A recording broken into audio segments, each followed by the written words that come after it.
दोस्तों, उज्जैन से आई एक खबर जो मानवता को शर्मसार कर देने वाली है। एक 15 साल की नाबालिग बच्ची 8 किलोमीटर तक कभी बेहोशी की हालत में तो कभी दर्द से चीखते चिल्लाते सड़क पर चलती रहती है। 8 किलोमीटर के दायरे में बहुत सारे इंसानों से उसका सामना होता है। बहुत सारे इंसानों से वो मदद की गुहार मांगती है, रोकते रोते चीखते चिल्लाते, लेकिन कोई उसकी मदद नहीं करता है। उस 8 किलोमीटर के रास्ते में बहुत सारी दुकानें, घर आते हैं। दरवाज़ों की वो कुंदियाँ खड़खड़ाती है, लेकिन कोई अगर दरवाज़ा खोलता भी है तो उसको भिखारी समझकर आगे चलने को कह देता है। जबकि वो बच्ची अर्धनग्न अवस्था में, घायल अवस्था में थी, लेकिन कोई उसकी मदद नहीं करता है। वो जैसे तैसे लड़खड़ाते हुए एक मंदिर के आश्रम के पास गिर जाती है। और तो और शुरुआती तौर पर तो पुलिस का भी ये कहना था कि एक लड़की है जो महाकाल के मंदिर के आसपास रहती है, भीख मांगती है, दिमागी रूप से ठीक नहीं है, वो घायल अवस्था में पड़ी मिली है। पुलिस ऐसा कैसा कह सकती है जबकि वो बच्ची स्कूल की ड्रेस में थी।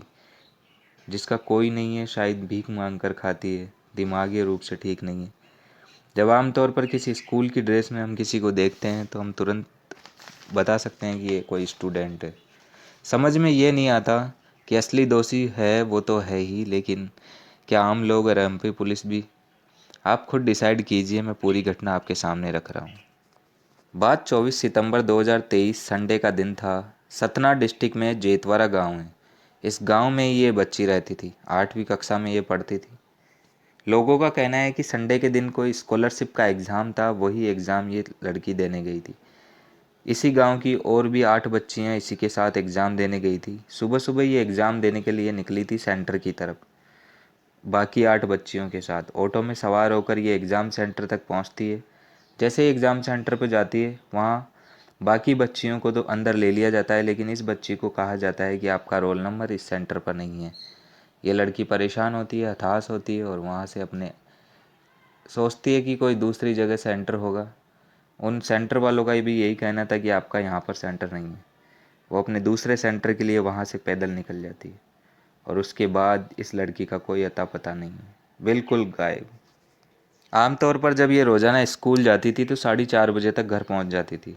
उस दिन ये शाम तक भी घर नहीं पहुँचती है। घर वालों को चिंता सताने लगती है। घर वाले आसपास पूछते हैं, बाकी बच्चियों के घर वालों से पूछते हैं, उन बच्चियों से पूछते हैं, गांव की जो अन्य बच्चियां थी, लेकिन कुछ कोई पता नहीं चलता है। वो कहती है कि उसका एग्ज़ाम ही नहीं हुआ, वो उसको सेंटर में नहीं लिया था।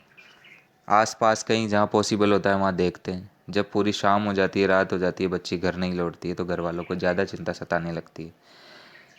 बट घर के अंदर उसके माँ नहीं थी। माँ पहले घर छोड़ के जा चुकी थी। एक भाई, पिताजी और दादाजी थे। दादाजी गांव वालों को लेकर, 2-4 लोगों को लेकर रात को 10 बजे पुलिस स्टेशन पहुंचते हैं। वहां जाकर पुलिस को सूचना देते हैं कि हमारी बच्ची सुबह घर से निकली थी और वो अब तक घर नहीं लौटी है। वहाँ एक महिला पुलिसकर्मी थी जो ड्यूटी पर थी। वो सारी बात सुनती है और कहती है कि आप ऐसा करो, कल कल का इंतज़ार करो, कहीं इधर उधर चली गई होगी, सुबह तक वापस घर आ जाएगी। अगर नहीं आती है तो फिर आ जाना थाने, फिर हम देख लेंगे। ये बच्ची के दादा को पुलिस बयान देती है।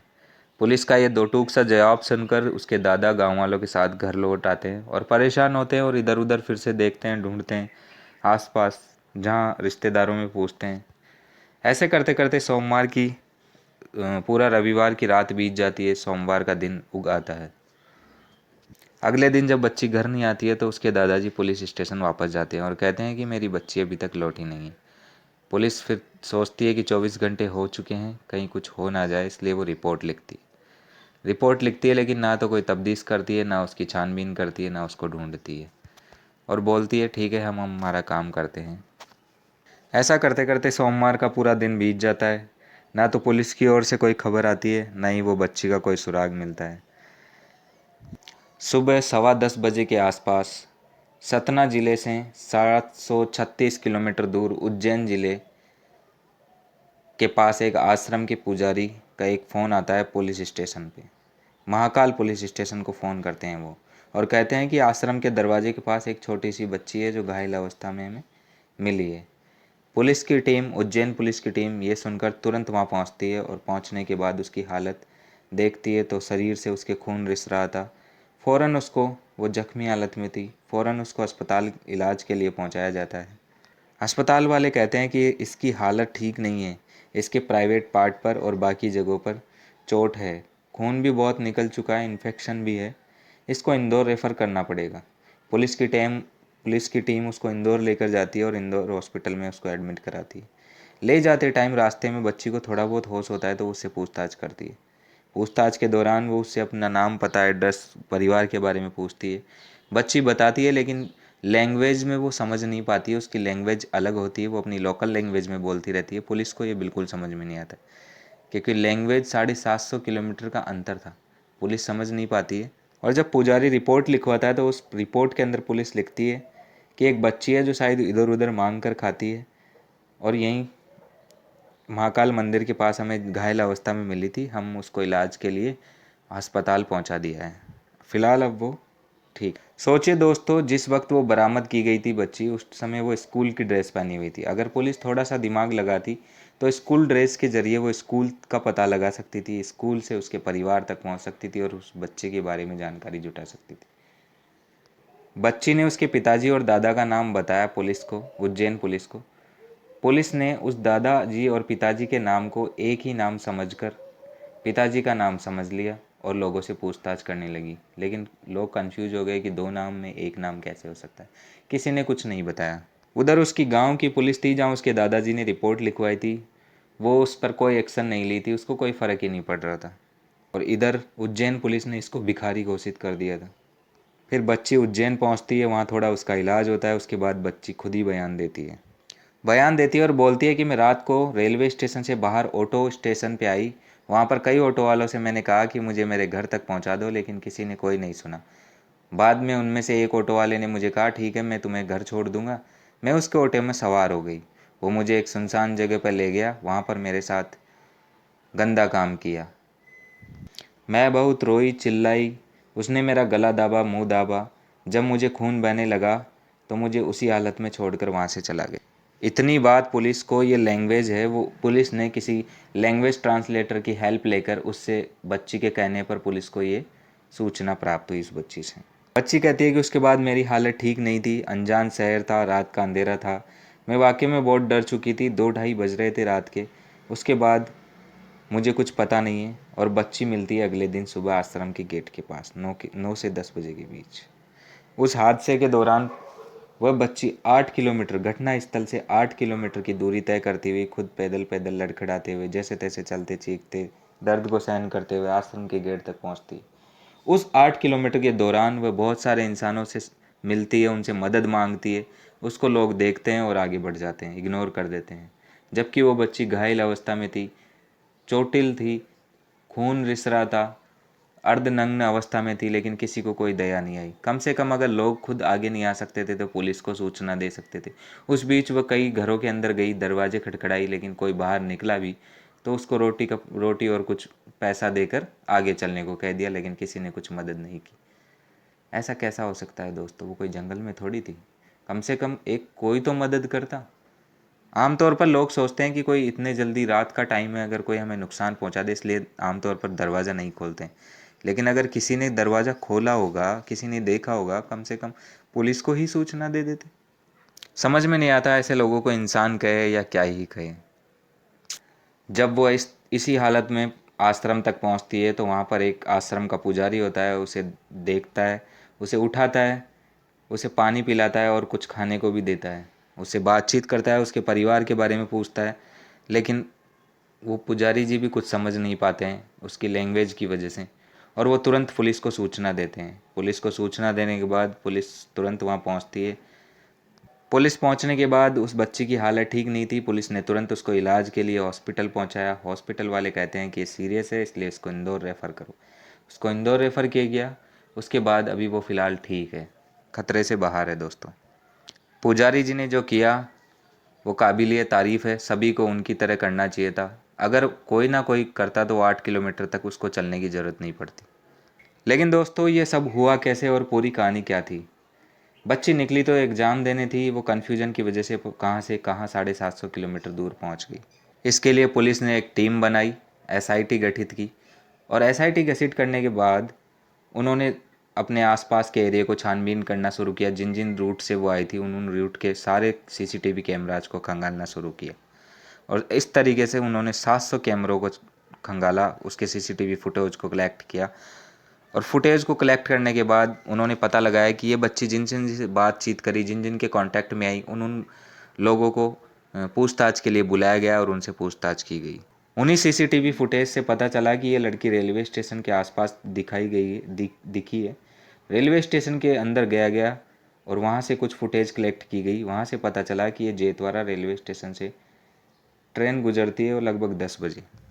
इस बच्ची के साथ हुआ ये था कि इसको सेंटर नहीं मिला। सेंटर नहीं मिलने की वजह से ये दूसरा सेंटर खोजने लगी। खोजने के दौरान ये इन्हीं के गांव के आसपास एक जेतवारा रेलवे स्टेशन था, वहाँ पर ये पहुँच गई। वहाँ पर पहुँचने के बाद ये हड़बड़ाहट में एक ट्रेन में सवार हो गई। जेतवारा रेलवे स्टेशन से एक ट्रेन गुजरती है 10 बजे। ये इसी ट्रेन में सवार हो जाती है।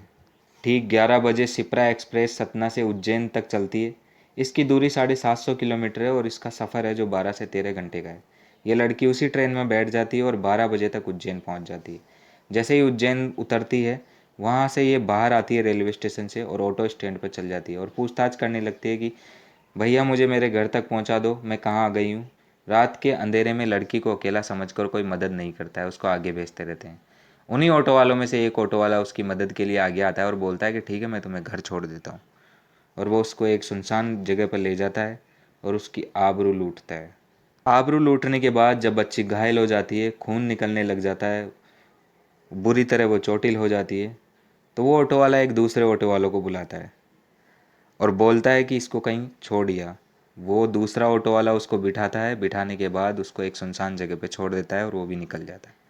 उसके बाद ये बच्ची 8 किलोमीटर का सफ़र करते हुए आश्रम तक पहुंचती है। उस दूसरे ऑटो वालों ने किया कुछ नहीं था, लेकिन वो उसके जुर्म में साथ दे रहा था, तो वो भी बराबर का दोषी है, ना ही पुलिस को सच्चाई बता रहा था। दोस्तों, आखिर इस ऑटो वाले तक पुलिस पहुंचती कैसे है? उन्हीं सीसीटीवी फुटेज के जरिए पहुंचती है। वो जब रेलवे स्टेशन के बाहर के ऑटो स्टैंड की फुटेज को कलेक्ट करती है तो वहाँ ये बच्ची 6-7 ऑटो वालों के कांटेक्ट में आती है। हो सकता है उनसे पूछताछ कर रही हो, कुछ भी कर रही हो। उन 6-7 ऑटो वालों को उठाया जाता है और उनसे पूछताछ की जाती है। पूछताछ के दौरान उनसे पता लगता है, तो उनमें से एक ऑटो वाला कहता है कि साहब मैं नहीं, भरत सोनी। आखिरी टाइम पे ये बच्ची उस भरत सोनी के साथ ही गई थी। भरत सोनी का नाम सुनकर तुरंत पुलिस भरत सोनी की तलाश में लग जाती है और उसको उसके घर से उठा लेती है। उठाने के बाद उससे जब पूछताछ करती है और कुछ कड़े सवाल पूछती है, तो वो उगल के बोलता है कि बाद में पुलिस उसको उस घटना स्थल पर ले जाती है और पूछताछ करती है। इसी दौरान भरत सोनी मौका पाकर भागने की कोशिश करता है और वो कामयाब सा हो जाता है और भागने के दौरान वो पुलिस पर उल्टा पत्थर से हमला कर देता है। इस दौरान 2 पुलिस वाले घायल हो जाते हैं, लेकिन इसी भागने के दौरान उसका पैर एक गड्ढे में गिरता है और वो गिर जाता है उसी गड्ढे में। उस दौरान उसको पैर में चोट आ जाती है। पुलिस उसको धर दबोचती है, अपनी गिरफ्त में लेती है और उसको अस्पताल तक पहुंचाती है। इसी दौरान पुलिस बच्ची से भी लगातार पूछती रहती है कि तुम्हारा गांव कौन सा है, माता पिता कहाँ रहते हैं, लेकिन वही लैंग्वेज की प्रॉपर वजह से उसको पुलिस को प्रॉपर समझ में नहीं आता है। दोस्तों, पुलिस को तो कुछ ज़्यादा हाथ नहीं लगता है, लेकिन ये खबर मीडिया तक पहुंच जाती है। तो उज्जैन के एक लोकल अखबार में बच्ची के चेहरे को ब्लर करके सारी रिपोर्ट के साथ, डिटेल के साथ ये फ़ोटो छापी जाती है और अगले दिन मंगलवार को ये खबर अखबार में प्रकाशित हो जाती है। लेकिन उस डिटेल के दौरान बच्ची का नाम भी नहीं था उसमें, ना उसका पिताजी का नाम, कुछ भी नहीं था। बस इतना था कि ये यहाँ पाई गई है, ये बच्ची है, इस तरह के कपड़े पहने हैं बस। इत्तेफाक से जिस गांव की वो बच्ची थी, उसी गांव के एक शख्स ने अखबार पढ़ा, तो उसने सोचा कि ये स्कूल ड्रेस तो हमारे गांव की है, क्योंकि आमतौर पर गांव में कुछ लिमिटेड 1-2 स्कूल होते हैं, तो सभी उन स्कूल्स के कपड़े, उन स्कूल्स के बारे में जानते हैं।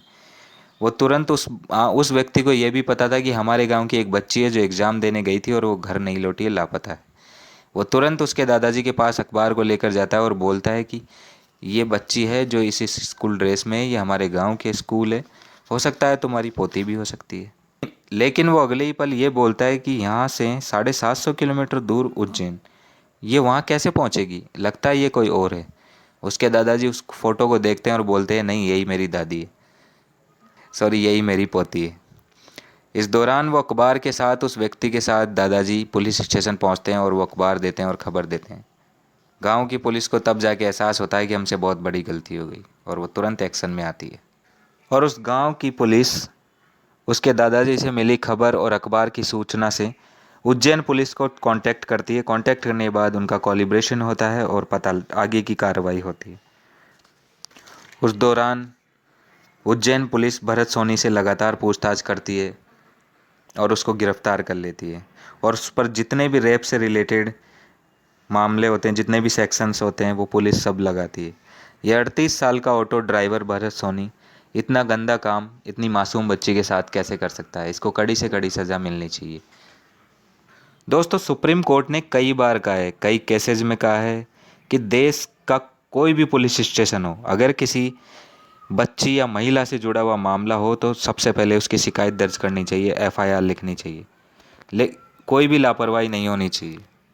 अब उस बच्ची के गांव की पुलिस, सतना जिले की पुलिस को क्या कहे? उसके दादाजी रात को 10 बजे ये सूचना लेकर जाते हैं, लेकिन वो उनकी दादाजी को ये कहकर बोल देती है कि ठीक है, कल तक आ जाएगी, नहीं आए तो फिर आ जाना हमारे पास। एफआईआर तक दर्ज नहीं करती। अगला दिन गुजर जाता है, उसके बाद वो कुछ कंप्लेंट लिखती है, उसके बाद कोई कार्रवाई नहीं करती है। अगर समय पर कार्रवाई की जाती तो हो सकता है ये घटना टल सकती थी, लेकिन बार बार हमारी पुलिस यही गलतियां कर देती है। जब तक पुलिस हरकत में आती है तब तक काफ़ी देर हो चुकी होती। और दूसरे वो इंसान जो 8 किलोमीटर के दायरे में किसी ने कोई मदद नहीं की। वो अकेली बच्ची घायल अवस्था में, अर्धनग्न अवस्था में चीखते चिल्लाते मदद मांगते आई, लेकिन किसी ने कोई मदद नहीं की। रात का वक्त था, सड़क पर भीड़ कम थी मानते हैं, लेकिन बहुत सारे घर थे, लोग थे, कोई तो उसकी हेल्प कर सकता था। दोस्तों, अगर आपको कभी ऐसा मौका मिले कि किसी भी तरीके की हेल्प हो, अगर आप खुद ना कर पाओ तो कम से कम पुलिस को सूचना ज़रूर दो। इससे एक बहुत बड़ी घटना टल सकती है। आमतौर पर पुलिस को सूचना लोग इसलिए नहीं करते हैं और ना ही मदद के लिए आगे आते हैं क्योंकि उनको डर लगता है कि हमसे पूछताछ होगी, हमारे ऊपर केस लगेगा। दोस्तों, ऐसा कुछ नहीं होता है। हमारे देश का कानून और पुलिस दोनों ही अगर काम करते हैं, ईमानदारी से करते हैं, ऐसा कोई नहीं है जो दोषी होगा उसी को सज़ा मिलेगी। आप मदद करोगे तो आपको दोषी थोड़ी बनाया जाएगा। अगर पूछताछ के लिए जाना पड़े तो कोई बात नहीं, किसी की जान तो बच सकती है उससे। चलिए दोस्तों, आज के लिए इतना ही। जय हिंद, जय भारत। अब वह बच्ची बिल्कुल ठीक है, देखते हैं आगे क्या होता है।